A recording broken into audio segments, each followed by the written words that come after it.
Hai guys, jumpa kembali dengan saya Nur Fitriadin di akun Noer Blessed. Kiranya melalui video yang diunggah oleh akun ini boleh menjadi berkat bagi setiap kita. Terus dukung perkembangan akun ini dengan cara like, comment, share, and subscribe untuk mendukung perkembangan akun ini ke depan.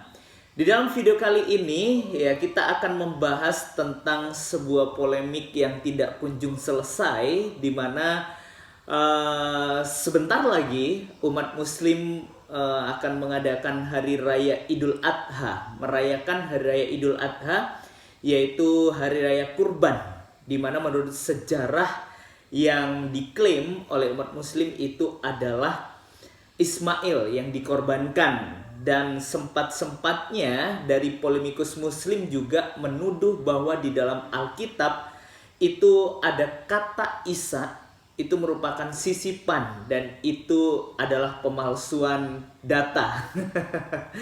Ini menarik ya menjadi pembahasan kita, benarkah Ismail yang dikorbankan di dalam kebenaran firman Tuhan? Benarkah Isa di situ salah di dalam penulisan? Sebelum kita jauh membahas bagian ini, saya mengajak kita untuk simak video berikut ini. Kitab Kejadian pasal 22 ayat 2, yang disembelih bukan Ismail tapi Ishak. Masih ingat ya? Ingat. Ambillah anakmu yang tunggal, satu-satunya anak laki-laki yang kau miliki. Itu perintah Allah. Kemudian ditambahi yaitu Ishak. Nah, kata Ishak di situ sisipan, Mbak Vera. Salah satu bentuk pemalsuan, tahrif di dalam Bible adalah tambahan kata Ishak.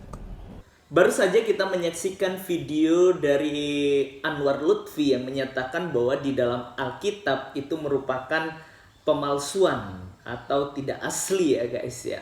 Mari kita perhatikan di dalam Kejadian 22 ayat yang pertama. Di situ Alkitab mencatat setelah semuanya itu Allah mencoba Abraham, ia berfirman kepadanya, Abraham. Lalu sahutnya, ya Tuhan. Ayat yang kedua, firmannya, ambillah anakmu yang tunggal itu yang engkau kasihi, yakni Isa. Pergilah ke tanah Moria dan persembahkan dia di sana sebagai korban bakaran pada salah satu gunung yang akan kukatakan kepadamu.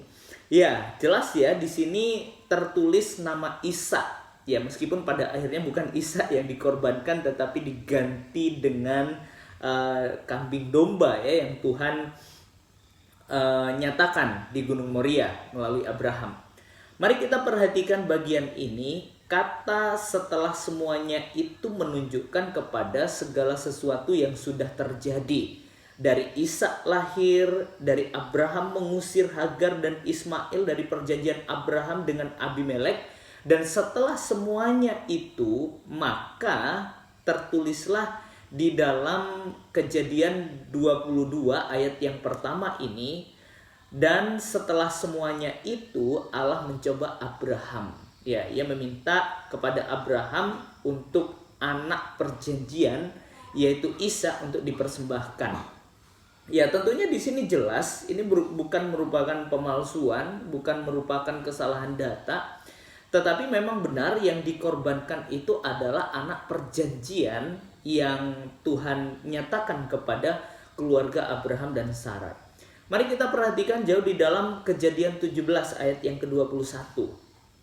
Di situ dituliskan, tetapi perjanjianku akan kuadakan dengan Isa yang akan dilahirkan Sarah bagimu tahun yang akan datang pada waktu seperti ini juga.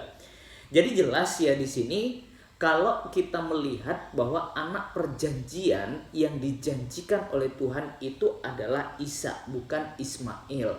Ya memang Ismail dijanjikan juga, hanya perjanjiannya adalah sama-sama diberkati. Tetapi mengenai anak perjanjian itu jatuh hanya ke tangan Isa. Ya jelas ya, di dalam ayat yang ke-20 tentang Ismail, aku telah mendengarkan permintaanmu. Ia akan kuberkati, kubuat beranak cucu dan sangat banyak. Ia akan memperanakkan 12 raja dan aku membuatnya menjadi bangsa yang besar.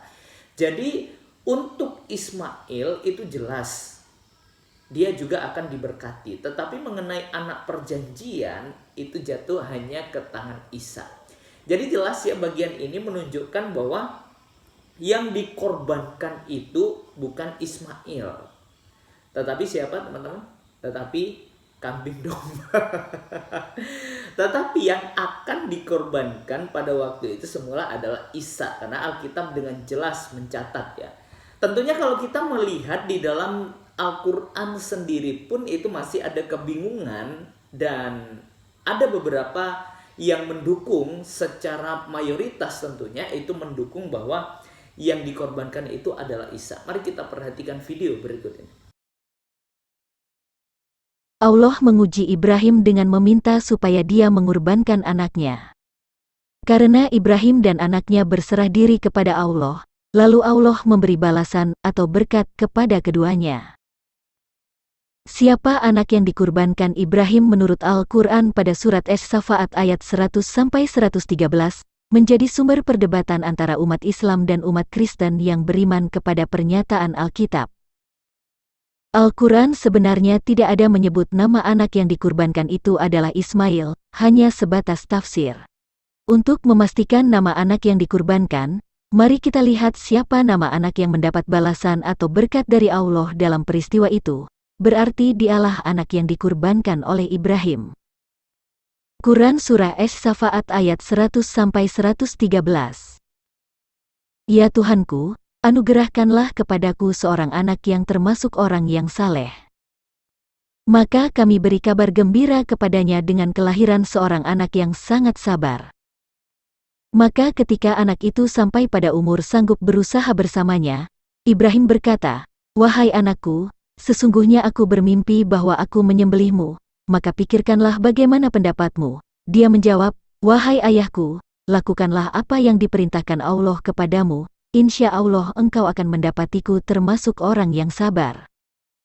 Maka ketika keduanya telah berserah diri dan dia membaringkan anaknya atas pelipisnya, untuk melaksanakan perintah Allah.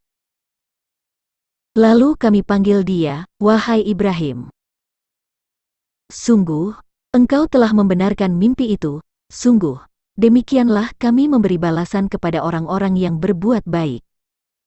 Sesungguhnya ini benar-benar suatu ujian yang nyata. Dan kami tebus anak itu dengan seekor sembelihan yang besar. Dan kami abadikan untuk Ibrahim pujian di kalangan orang-orang yang datang kemudian. Selamat sejahtera bagi Ibrahim. Demikianlah kami memberi balasan kepada orang-orang yang berbuat baik. Sungguh, dia termasuk hamba-hamba kami yang beriman. Dan kami beri dia kabar gembira dengan Ishak seorang nabi yang termasuk orang-orang yang saleh. Dan kami limpahkan keberkahan kepadanya dan kepada Ishak, dan di antara keturunan keduanya ada yang berbuat baik dan ada pula yang terang-terangan berbuat zalim terhadap dirinya sendiri. Di dalam surat itu disebut, Allah akan memberikan balasan kepada Ibrahim dan anaknya, karena mereka berserah diri dalam ujian itu. Al-Quran berkata, "Sungguh, engkau telah membenarkan mimpi itu, sungguh, demikianlah kami memberi balasan kepada orang-orang yang berbuat baik." Siapa yang mendapat balasan? Balasan kepada Ibrahim, dan kami abadikan untuk Ibrahim pujian di kalangan orang-orang yang datang kemudian, selamat sejahtera bagi Ibrahim. Balasan kepada Ishak, dan kami beri dia kabar gembira dengan Ishak seorang nabi yang termasuk orang-orang yang solih. Balasan kepada keduanya, dan kami limpahkan keberkahan kepadanya dan kepada Ishak, dan di antara keturunan keduanya ada yang berbuat baik dan ada pula yang terang-terangan berbuat zalim terhadap dirinya sendiri. Dengan demikian, anak yang dikurbankan di Quran Surah As-Safaat ayat 100-113 adalah Ishak, karena Ishaklah yang mendapat balasan menjadi seorang nabi atas ujian yang mereka terima. Ternyata Al-Qurtubi benar. Setelah informasi yang disampaikan Al-Qurtubi di dalam tafsirnya, mengatakan bahwa mayoritas ulama menguatkan Ishak, di saat informasi ini diterima sama kelompok orientalis dan orang-orang non-muslim meneliti jumlah hadis yang ada di dalam dunia Islam, ternyata apa yang disebut oleh Al-Qurtubi ternyata benar.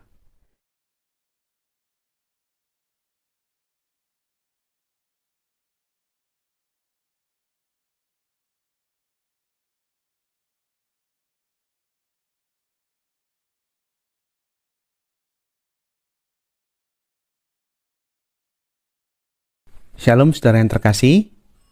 Sekarang saya ingin meneruskan postingan saya yang kemarin tentang tafsir-tafsir kuno Quran yang mengatakan bahwa yang nyaris disembelih adalah Ishak. Saya akan menambahi dalam postingan ini, ternyata di dalam hadis sahih, memang yang mengatakan Ishak jauh lebih banyak dari hadis yang menguatkan Ismail. Jadi kemarin saya menggunakan tafsir abad ke-13, tafsir Al-Qurtubi, yang menguatkan memang Ishak yang nyaris dikorbankan. Kemudian saya tunjukkan tafsir abad ke-10, tafsir At-Tabari, yang mengatakan hal yang sama, bahwa Ishak yang nyaris dikorbankan. Nah, di sini saya juga kemarin saya menggunakan tafsirnya Muqatil bin Sulaiman, yang mengatakan bahwa yang nyaris dikorbankan adalah Ishak. 3 tafsir sudah saya tampilkan di postingan yang sebelumnya. Yang hari ini saya tambahkan lagi tafsir Quran Ibnu Mas'ud, sahabatnya Muhammad. Orang yang paling tahu Quran setelah Muhammad, kata Muhammad, adalah Ibnu Mas'ud. Nah, Ibnu Mas'ud juga mengatakan yang sama, yang akan kita bisa saksikan berikut ini. Ini adalah tambahan dari postingan saya kemarin, bahwa ada banyak tafsir-tafsir Quran zaman dahulu yang menyebutkan bahwa Ishaklah yang disalibkan. Di halaman 851 di sini dituliskan bahwa dari Al-Hakim Ismail Al-Fadil bin Muhammad At-Sarani menceritakan kepada kami, kakekku menceritakan kepada kami, Sunaib bin Daud menceritakan kepada kami, Hajjaj bin Muhammad menceritakan kepada kami dari Syu'bah, dari Abu Ishaq, dari Abu Al-Ahwas, dari Abdullah. Ia berkata yang disembelih adalah Nabi Ismail. Ini ada catatan kaki, riwayat ini bermasalah. Kita lihat sebelum kita membahas masalah di mana permasalahannya, kita lihat riwayat tulis nomor 1002. At-Tabari Ibnu Mutsana menceritakan kepada kami, ia berkata Muhammad bin Ja'far menceritakan kepada kami, ia berkata Syu'bah menceritakan kepada kami dari Abu Ishaq, dari Abu Al-Ahwas, yang mengatakan seorang laki-laki membanggakan diri di depan Ibnu Mas'ud. Ia berkata, aku adalah Fulan, putra orang mulia. Maka Abdullah Ibnu Mas'ud berkata bahwa ia adalah Yusuf bin Yakub bin Ishaq Zabihullah bin Ibrahim Khalilullah. Kita lihat footnote-nya. Footnote pertama di nomor 1001 ini ditolak. Dalam Mustarda ia menilai sahih, tapi Az-Zahabi mengatakan Abu Daud Sunaid sanadnya bukan itu. Jadi ada permasalahan sanad yang dinisbatkan kepada Abu Daud Sunaid, padahal sanadnya bukan itu. Nah, sekarang kita lihat nomor 1002. Al-Jami, Qurtubi mengatakan riwayat yang kedua, Ishaq Zabihullah, riwayat ini sahih dari Abdullah Ibnu Mas'ud.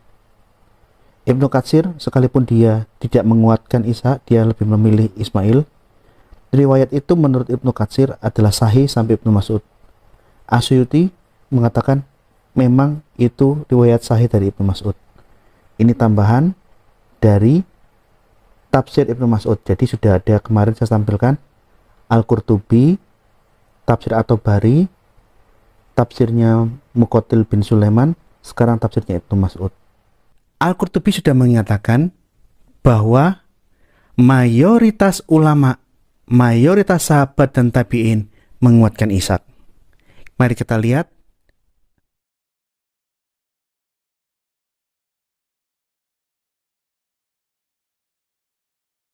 Ternyata Al-Qurtubi benar. Setelah informasi yang disampaikan Al-Qurtubi di dalam tafsirnya mengatakan bahwa mayoritas ulama menguatkan Ishaq, di saat informasi ini diterima sama kelompok orientalis dan orang-orang non-muslim meneliti jumlah hadis yang ada di dalam dunia Islam, ternyata apa yang disebut oleh Al-Qurtubi ternyata benar. Karena jurnal Semitic Studies jurnal internasional, ternyata hadis yang menguatkan Ishak 91, sedangkan yang menguatkan Ismail hanya 49. Jadi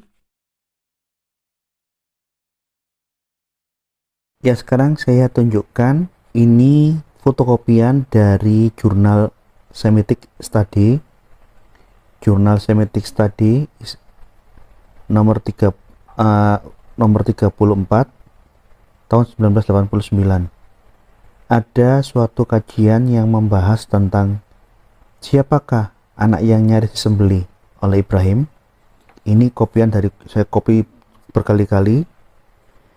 Di dalam kajian ini ada seorang peneliti mengumpulkan data berdasarkan informasi yang kita kemarin sudah ketahui dari Al-Qurtubi. Al-Qurtubi mengatakan bahwa mayoritas hadis dari para sahabat dan tabi'in menguatkan Ishak. Oleh karena itu, ada seorang peneliti mengumpulkan data-data riwayat hadis antara abad ke-7 sampai abad ke-10, diteliti semua untuk mengetahui seberapa banyak perbandingan jumlah hadis yang menguatkan Ishak dan berapa banyak hadis yang menguatkan Ismail. Ini diteliti benar-benar, dan hasilnya ini. Peneliti memberikan tabel hasil temuan dari semua data-data tulisan-tulisan kuno, dari tafsir-tafsir kuno dan hadis-hadis kuno. Diketemukan yang sebelah kiri yang menguatkan Ishak itu dari Ibnu Abbas bin Abdul Muthalib, ada Abdullah ibnu Mas'ud, Abdullah bin Sakik, Huzail, Al-Malik, Al-Qasim, Suhri. Banyak sekali hadis-hadis yang menguatkan Ishak setelah didata dari semua kitab-kitab hadis yang kuno berjumlah 91. Kemudian peneliti ini mendata hadis-hadis kuno yang menguatkan Ismail siapa? Amir bin Wailah, Abu Abdullah, Abu Ja'far. Terus didata Al-Kalbi. Hasil kajian penelitian jumlah hadis yang menguatkan Ishak dengan hadis yang menguatkan Ismail 91 banding 49. Yang menarik, di dalam penelitian ini ditemukan ada hadis yang menguatkan kedua-duanya. Jadi satu orang sumber periwayat hadis mengatakan bisa Ishak, bisa Ismail. Ini aneh. Ini hadis yang menguatkan Ishak dan Ismail dua-duanya Abdullah, Ali, macam-macam. Ibnu Abbas di dalam tafsirnya At-Tabari ditunjukkan ada riwayat dari Ibnu Abbas yang menguatkan Ishak, ada riwayat dari Ibnu Abbas yang menguatkan Ismail. Ini yang namanya problem, karena tidak mungkin satu orang mengucapkan dua pernyataan yang berbeda dan bertentangan. Dari hasil pendataan dan penelitian ini 91 banding 49.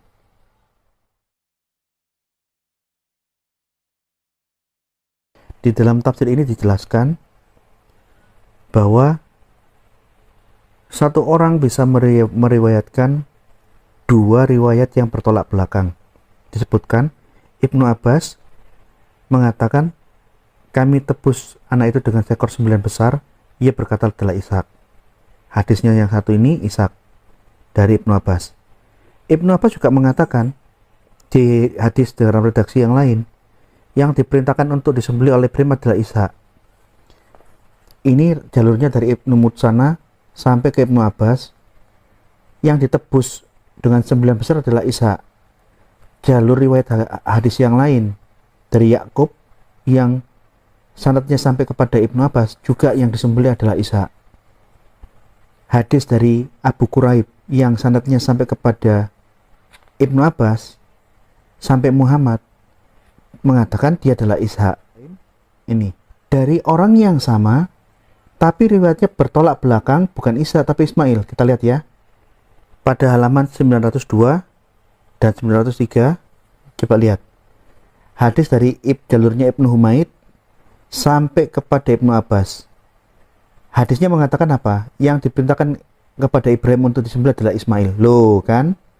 Orang yang sama bisa menceritakan dua cerita yang bertolak belakang.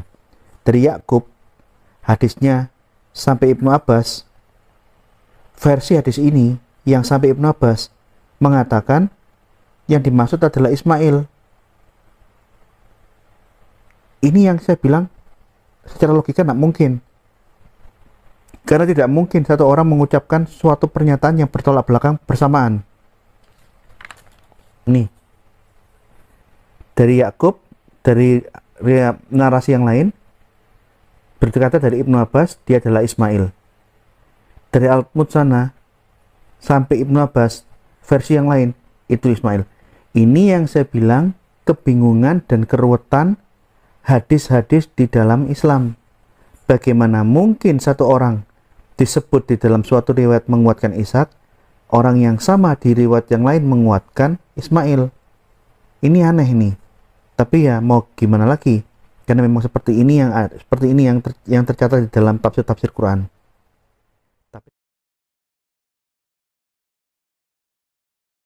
Jadi 65% hadis sahih menguatkan Ishak, 35%, 35% atau 45% menguatkan Ismail. Jadi inilah faktanya bahwa memang di dalam Islam ada silang pendapat. Jadi jangan ragu bahwa memang di dalam dunia Islam yang menguatkan Ishak jauh lebih banyak dan lebih.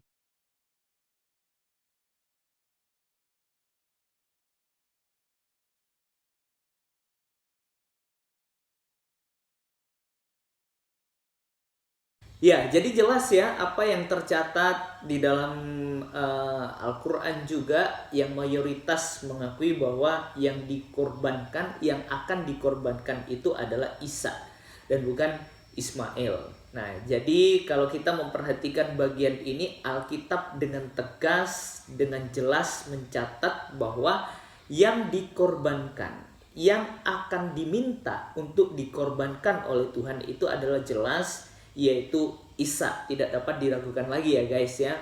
Oleh sebab itu, mari kita belajar dengan baik, mari kita terus beriman dengan sungguh-sungguh kepada Tuhan kita Yesus Kristus. Dia Allah yang luar biasa, yang telah memberikan Alkitab dan ditulis oleh orang-orang yang dipilihnya, tentunya berdasarkan banyak saksi mata, bukan satu orang saja. Dan itulah, Alkitab tidak pernah salah di dalam penulisan. Ya, kiranya video ini boleh menjadi berkat bagi setiap kita. Tuhan Yesus memberkati kita. God bless you.